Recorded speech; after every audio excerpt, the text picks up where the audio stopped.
Hi, I'm Thomas Broadhead. I'm the editor of the Critical Performance edition of the Ives Fourth Symphony. And in this video, we're going to discuss an important interpretive matter involving the tempos taken during that passage we discussed in the previous video, in which a group of instruments maintain a static tempo while the rest of the orchestra slows down. So let's go right to the score. So here's the score we were looking at yesterday, which is showing the saxophones, bassoons, and the percussion and timpani maintaining a static tempo against a deceleration by the main orchestra. And graphically, it's laid out so that it's clear to the conductor that a polytemporal thing is taking place, but it doesn't really work out the way that the graphic shows. The difference in the alignment of the groups does not work out if you follow Ives's tempos precisely. Okay, well, what are they? Well, on the previous page, when everyone is in lockstep, Ives prescribes a tempo range for the entire orchestra between 112 and 120 to the quarter note. And then on the next page, the static tempo group maintains that 112 to 120 tempo, but the main orchestra decelerates down to somewhere between 96 and 108. But this doesn't actually produce the kind of effect that's suggested by the graphic. Where the static tempo group will end is actually much closer to where the main orchestra will end. So the spacing of the two groups in the full score is a bit misleading. And I described this in the survival guide, so let's turn to that and I'll show you what I've written there. In the survival guide, there's a passage titled, "Where do the train wheels come to rest?"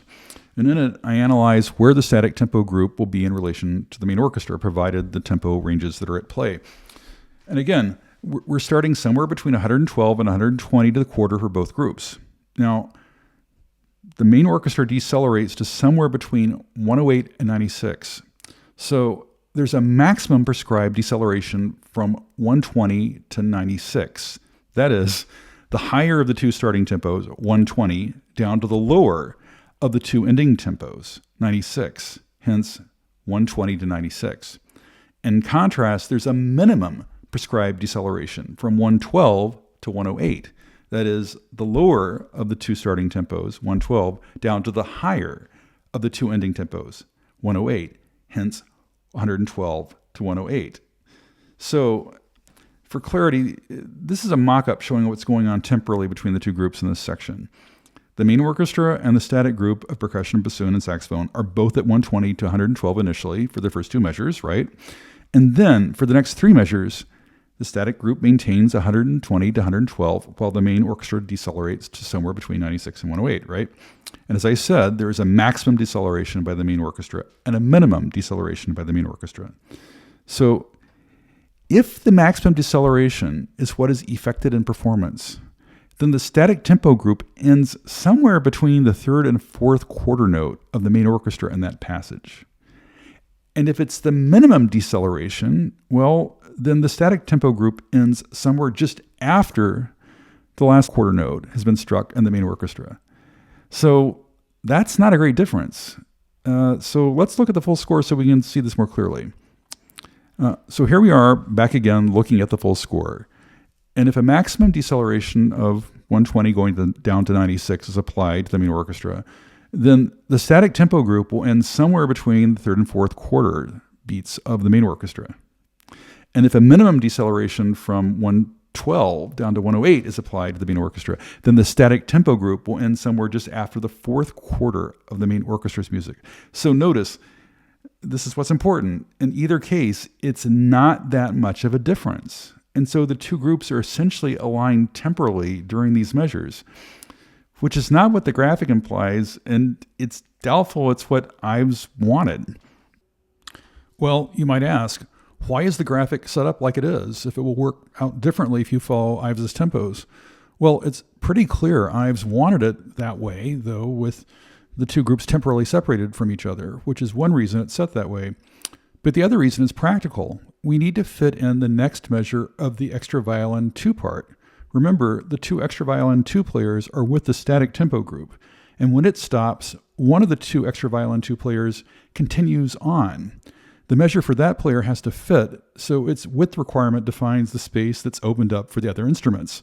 So the graphic is killing two birds with one stone. It's showing that the static tempo group finishes first, and it shows the measure played by the remaining extra violin 2 player after the first player drops out.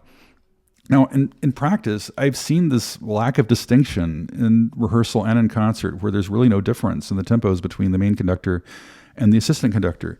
And this is confusing for the players, and there's really not any audible difference for the audience. So it's a distinction without a difference in that case, and it's surely not what Ives wanted, as I said, So what do you do to salvage the effect that Ives is after? Well, the solution is really quite simple, and I've outlined it in the survival guide.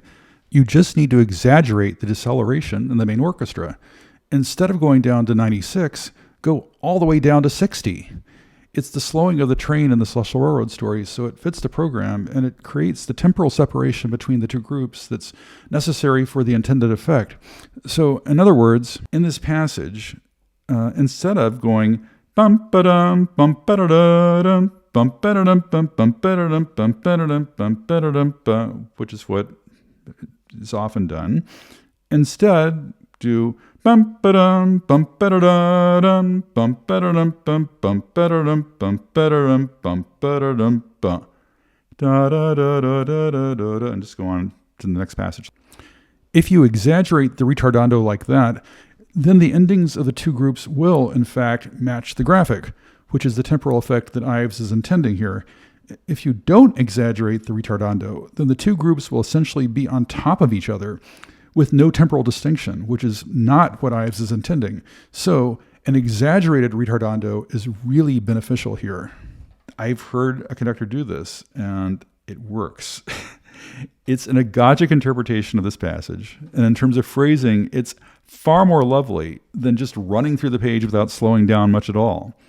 An agogic phrasing is part and parcel of the interpretation of a romantic music, and this is a romantic symphony after all. So I say it in the survival guide we were looking at earlier, and I tried to drive it home there, but I felt like this video is really worthwhile to make, to give conductors an opportunity to really understand what's at play and at risk here.